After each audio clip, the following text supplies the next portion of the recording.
सर्वांना नमस्कार. स्वागत आहे आपलं तुझी माझी जोडी या यूट्यूब चॅनलवर. आपल्या व्हिडिओला लाईक करा, बेल आयकॉनवर प्रेस करा आणि चॅनलला सबस्क्राईब करा, जेणेकरून नवीन नवीन कथा तुम्हाला ऐकण्यासाठी भेटतील. गोंधन भाग 26. सरस्वती सकाळी सकाळी कुरवड्या घालून रानात गेली. पुष्पा आणि दत्तू त्याच खटाच्या खाली बसून कुरड्या राखत होते आणि एखादी कोंबडी आली तर लांब असलेली म्हातारीची काठी घेऊन ते हाणायचे, पण त्या खटाखालून बाहेर येत नव्हते आणि आंबट आंबट कुरड्याच्या पिठाचे सांडगे खात होते. आणि सरस्वती गेलेली बघितलं आणि जणानं मुद्दाम पाणी तापवायच्या चुलीपुढची राख उफणली आणि सगळ्या कुरड्यात राख गेली. आणि एवढं करून जना गुपचूप आतमध्ये निघून गेली, पोरांना दिसली नाही. आणि पोरं जेव्हा खटाखालून बाहेर आली तेव्हा घाबरली. त्यांना माहीत नव्हतं की हे सगळं जनानं केलं होतं. आणि त्यांनी पुन्हा त्या कुरड्या पाण्यात बुडवून काढल्या आणि सगळ्या कुरवड्याचा चिखल व्हायला सुरुवात झाली. आणि हे बघून मात्र जना हसायला लागली, कारण आता तिला वाटलं सरस्वतीच्या इतक्या दिवसाच्या मेहनतीवर पाणी फिरणार. मग पुन्हा पुष्पा आणि दत्तूनं कसं बसं ते कुरडयाचं पीठ तुकडे तुकडे वाळवले. संध्याकाळी सरस्वती घरी आली आणि इतके सगळे तुकडे कसे झाले हे तिनं विचारलं. आणि पुष्पानं सांगितलं की आई यावर राग बसली होती, म्हणून आम्ही पाण्यात बुडवल्या आणि राग धुवून काढली. आणि हे ऐकून सरस्वती हसली आणि म्हणाली, असू द्या, हे वाळलं ना तरी खूप छान लागतं. मग पोरं हसायला लागली. मग असेच आणखीन काही दिवस गेले आणि सरस्वतीची नणंद रमा भर दुपारी आली आणि येताना भली मोठी केळ घेऊन आली आणि खूप मयाची असल्यासारखी स्वतःच्या आईला म्हणजेच म्हातारीला जवळ बसून खाऊ घालत होती.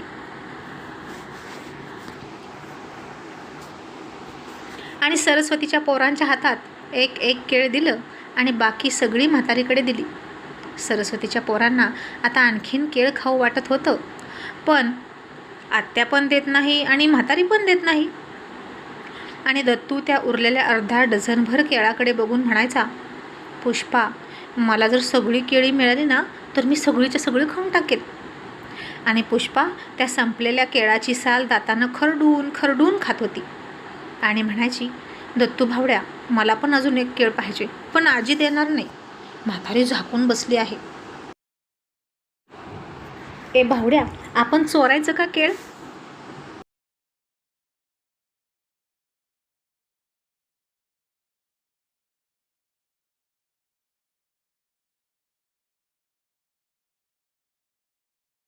आणि दत्तू म्हणायचा, नको, आईला कळलं तर आई ओरडेल.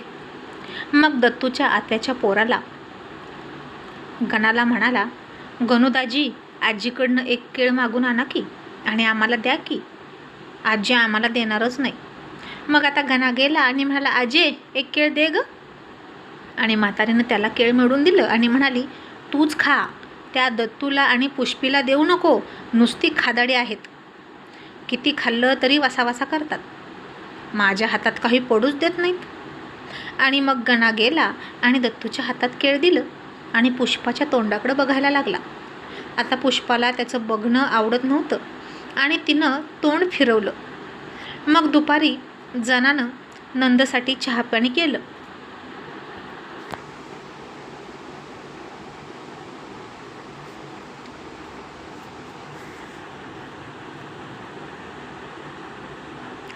आणि थोडीशी डोळ्याला पदर लावून यशवंतच्या आठवणीनं रडाली, म्हणजेच नवऱ्याच्या आठवणीनं रडायला लागली.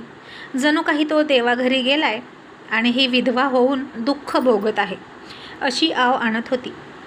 पण तो गेला होता दुसरी बाई घेऊन पळून आणि ही लागली होती स्वतःच्या सख्ख्या दिराच्या मागं. आणि हिला कशाला दुःख घेईल? चांगली रग जिरवून घेत होती चंद्रभानकडून आणि तरी रडण्याचं नाटक करत होती.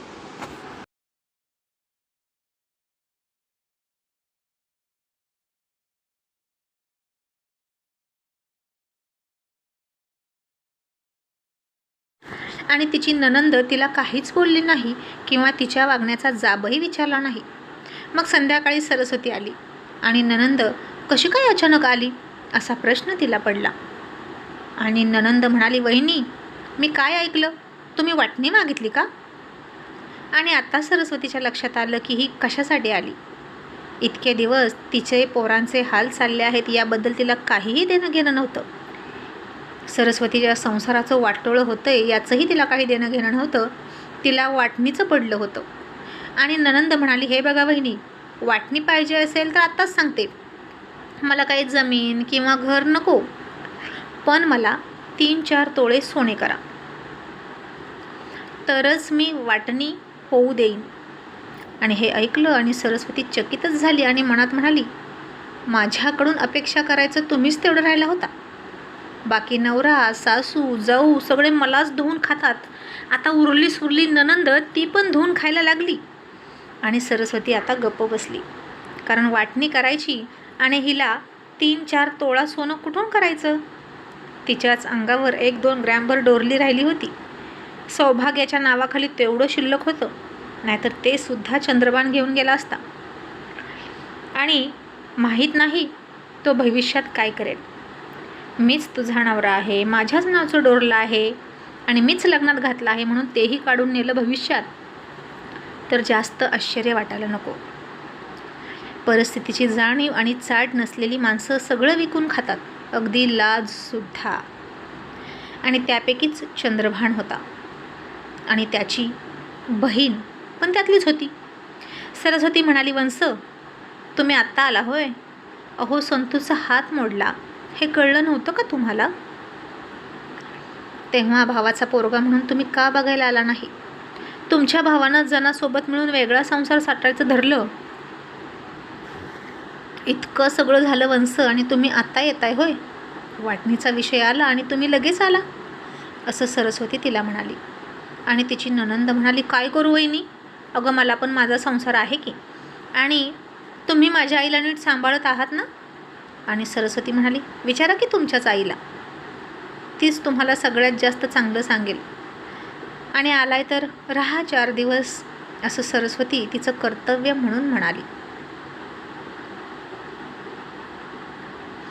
आणि तिची ननंद फणकाऱ्यानं म्हणाली, 4 दिवस कशाला राहू? तू काय मला पैठणी घेणार आहे का? वहिनी, लग्न झाल्यापासून कधीतरी मला चांगली साडी घेतली का? माझ्या सासरचे म्हणून मला इकडे पाठवत नाहीत. जेव्हा जाते तेव्हा माहेरातनं रिकामी हाताने येते असं म्हणतात. माझं सासर किती श्रीमंत आहे. माझ्या दुसऱ्या जावा माहेराला गेल्यावर महागड्या साड्या घेऊन येतात, कुणी बुगड्या घेऊन येतं, कुणी जुबं फुलं घेऊन येतं, आणि मला मात्र काहीच मिळत नाही. मग मी कशाला राहू इथं? आता वाटणीचा विषय कानावर आला म्हणून माझा नवरा मला म्हणाला जा, आणि आता ते काही नाही, मला काहीतरी कराच, त्याशिवाय वाटणी होऊ देणार नाही मी.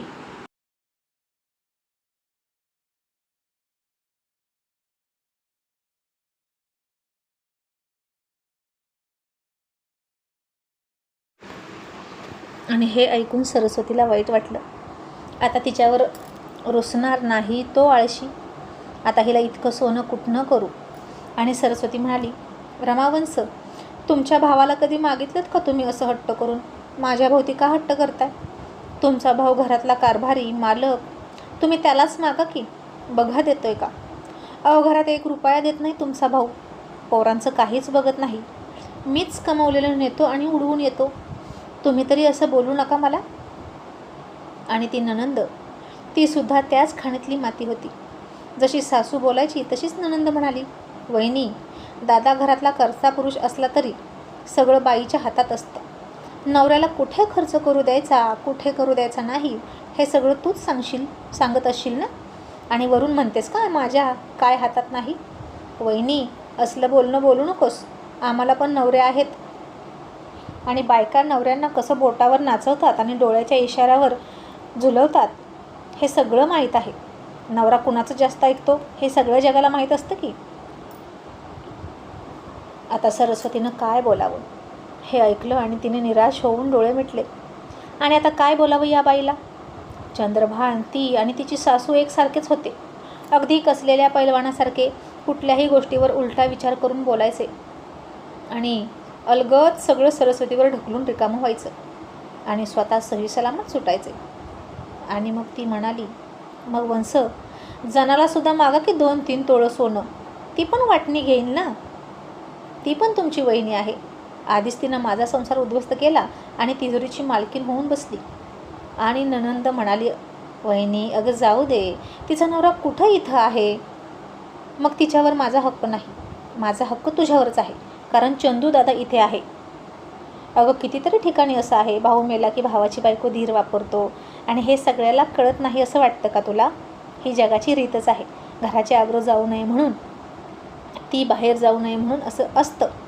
मग आपल्याच घरात आहे म्हणून तू वाईट वाटून घेऊ नको आणि बोभाटा करू नको तुझ्याच हातानं. झाकली मूठ 1.25 लाखाची असते. खरं तर मला हे आधीच कळलं होतं म्हणून मी आली नाही. अगं जना वहिनीनं कुठंतरी बाहेर शेण खाण्यापेक्षा घरातच राहिलेली काय वाईट.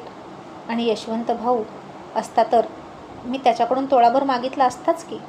पण आता तिला काय मागू गं, तिचा नवरा इथं नाही, मरू दे तिकडं. आणि आता हे ऐकलं आणि पुन्हा सरस्वती गप्प झाली. काय बोलायचं आणि कसं बोलायचं इतकी हुशार नव्हती ती, कारण आता समोरच्याच्या बोलण्याला काही ताळतंत्रच नव्हता. तर बिचाऱ्या सरस्वतीनं काय बोलावं.